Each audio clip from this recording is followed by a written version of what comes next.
I guess when things are difficult, just not to give up, just keep trying. Something that Terry's told us a few times is, if plan A doesn't work, there's 25 more letters in the alphabet. In all honesty, normally when I hear Terry talk about try harder, it's really giving a pat on the back. Like, thank you for trying harder. Thanks for always going the next step. It's not always, you can do more. Like, give me more, give me more. It's not really like that. It's thank you for trying harder. Yeah, that's kind of a phrase that, I don't know, I may put on my tombstone, I don't know. And really where it comes from is through my 40-year career, I realize that everybody tries. No matter what it is, what occupation you're in, everybody tries. But those that try harder will rise to the top. And you strive to be first, but let's face it, you can't be first in everything. But when you try harder, all you have to do is be better than the average. And in a lot of aspects of the world, the average isn't that good, but it's so easy to give up. And that's why a lot of our team members that I'm so proud of tell you about a problem after they fix it. That's really, really neat to see. The true thought on try harder, in my opinion, is we've all got the ability to dig a little deeper, push a little harder, think a little more outside the box. Just once we do this skill of trying harder, and what we accomplish is usually very rewarding, to the point where the next time you hear try harder, it's not so demeaning as much as encouraging to knuckle down and do a little more work and think through it a little better. I think a lot of it in the try harder mentality comes from just being active and enjoying sports. When you're on a sports team, you can be somebody that's just part of the team and you do your role and stuff, or you can be somebody that wants to excel and make the team better and not just the individual better. And I think that's where the try harder model has really worked for our company, is because we don't do it to raise up any individual person. We do it to raise up the success of the company as a whole. And that kind of goes, again, back to traditional family values.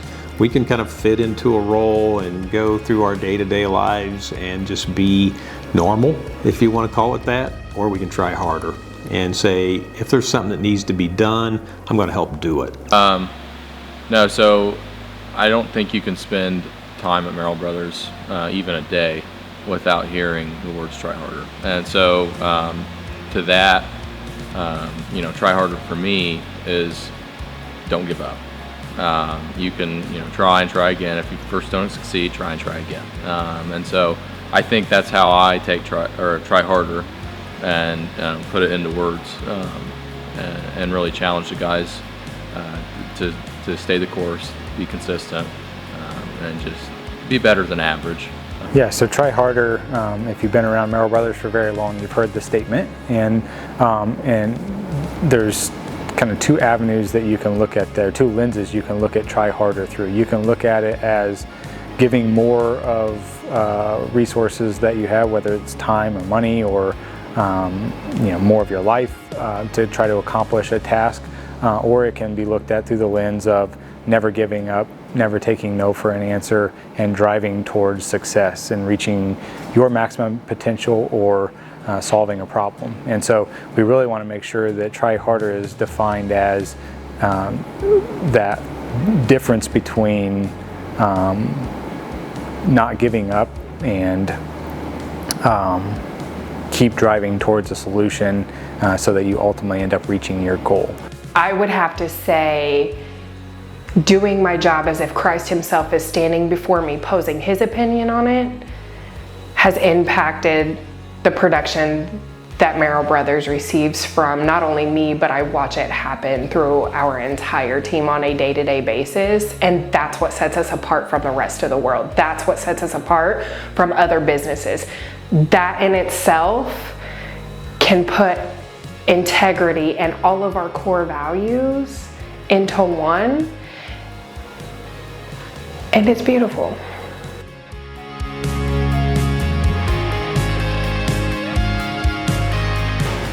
When I was a senior at DePaul University, they had a sermon contest on campus, and I thought, hey, it was $500. I mean, in 1874, that was a lot of money.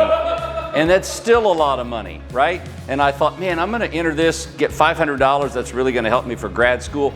And it was going to help kind of me say, well, hey, God's got his hand of approval on me to be able to go on to ministry. And so entered the contest. I had one sermon I'd preached before in my home church, so that's the one I preached. And I thought, man, I got this. I was thinking of ways I was going to spend the $500. And a couple weeks later found out that I'd gotten second. And so just really disappointed, thinking, God, what are you doing? Why didn't I win? Did you not want me to go in the ministry?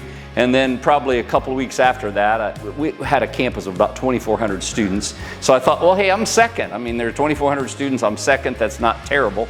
And then I found out a couple of weeks after that there were only 2 people that entered. So that's kind of my claim to fame. I was second, but I was second of 2 people.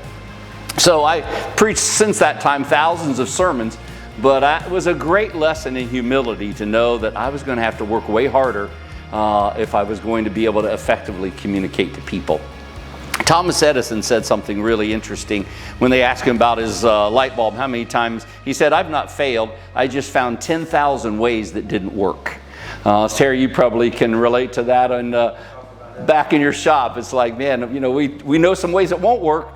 We haven't quite found the way that works. So on your core value, well, let's just read that. Would somebody read the front side that says try harder? Misty, thanks. You were on the film, so we'll just let you read that. We reach our God-given purpose and maximum potential by continually striving to be the best individuals, team, and business. Okay.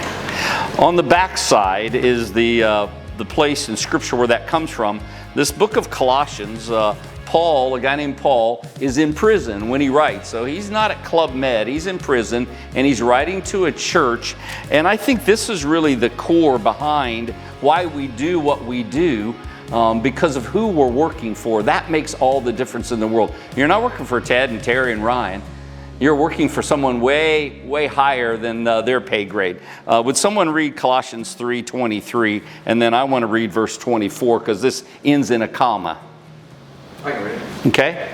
Whatever you do, work at it with all your heart as working for the Lord, not for human masters. Since you know that that you will receive a reward or an inheritance from the Lord as a reward, it is the Lord Christ you are serving.